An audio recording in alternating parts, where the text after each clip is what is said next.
Yes, another revisit of a lens, but why? Well, this one that we looked at 7 years ago is going for anything from 273 to this actual copy that I just picked up from Wex in Birmingham, 291. Could be the prime lens bargain of the year for Fujifilm, maybe, or one of them. Let's talk about why.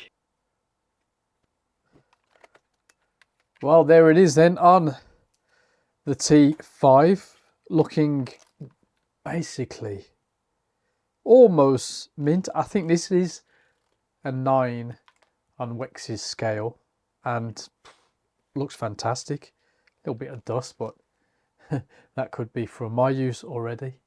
And it just fits beautifully on the T5. Now, I'm more of a fan of it on the X Pro bodies, even though they are bigger bodies, but that's the body that I've shot weddings with this lens. I think the most recent, yeah, was the Pro 3 actually, but the 2, and of course the one that I originally owned.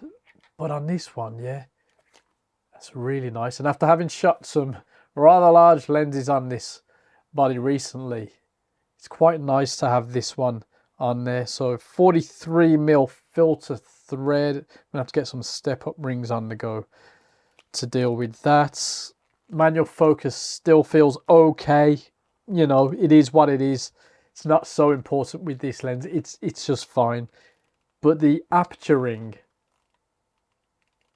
feels so good. Lovely clicks. I do like these aperture rings. Of course, we've got weather sealing in there too. It's just a nice feeling thing, considering this is such an old lens, what, 7 years at least. It just looks and feels as new. We don't need to go through the specs. Of course, we can all see the specs, and I've spoken about the specs before. But as a standard Nifty 50 style little shooter, the build and handling is just superb, at least for me. You might prefer bigger lenses, chunkier lenses, and that's cool too. I really love this. And if it wasn't for the 1.4, I'd have owned this from the start, but that 1.4 was just magical. This has arguably better autofocus, especially when it comes to videos, although I noticed in recording the intro, even up with the T5 and the face detection, it wasn't that smooth at transitions, but for static stuff, worked perfectly fine with the autofocus. Very happy with that. But what about the all-important image quality?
As most of you know, I only put test shots in these videos with very minimal to no real editing, you know, just to give me an idea of how the lens performs. However, I didn't plan on testing the weather resistance, but this is England and I can say it definitely works.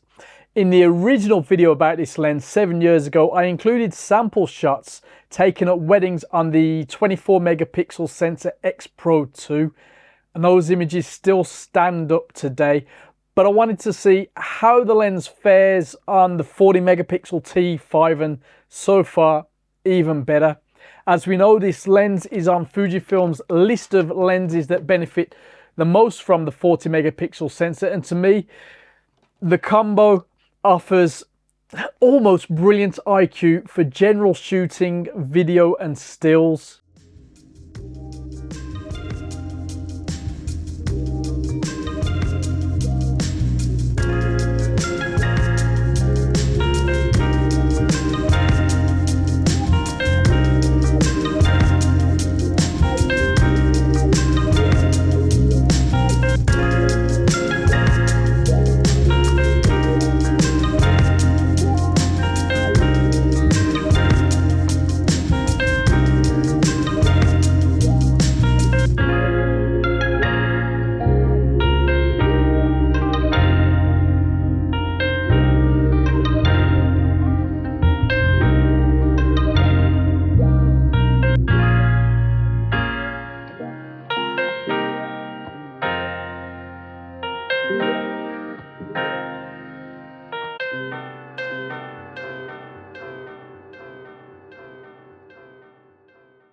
Yes, up close the lens has flaws and the out of focus areas aren't that special, but if you need to be more critical than that, this probably isn't the lens for you. The IQ of the 35-1.4 is more magical, and the 33 basically combines what's good about this lens with what's good about that lens, but of course at a different price point. This one stands up to the test of time. It's sharp, renders out of focus areas quite well generally. I know I said can be iffy, but you know, generally. And it gives us those classic Fujifilm colors. Of course, the XC35 f2 has the same optics and is even cheaper, but that's a story for another day.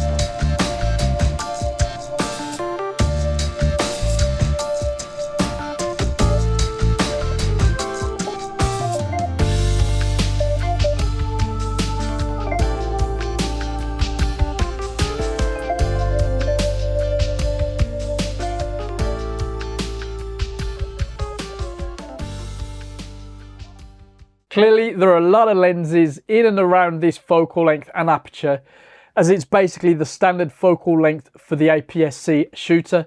So where does it stand as far as value for money nowadays goes? Well, you got super build and handling, weather resistance, even better image quality on the newer sensors, which makes it one of the best options for Fujifilm shooters after a standard prime. Brand new, it's only around 389 and the price is a win, but second hand, mint, 273 upwards, it's a no-brainer. Of course, you get a bit more with the magical f1.4 for more money. It doesn't focus as smoothly though, and it doesn't have the weather resistance. And that's the one that I originally lived with for many years. But having shot weddings with this f2 lens, there's not that much in it for standard shooting. For hybrid shooters, this is the winner. The second-hand market for Fujifilm gear can be a bit of a wild place, but we're still finding some bargains out there, and lenses like this have plenty of life in them yet. What do you reckon? Let us know in the comments, and I'll see you soon.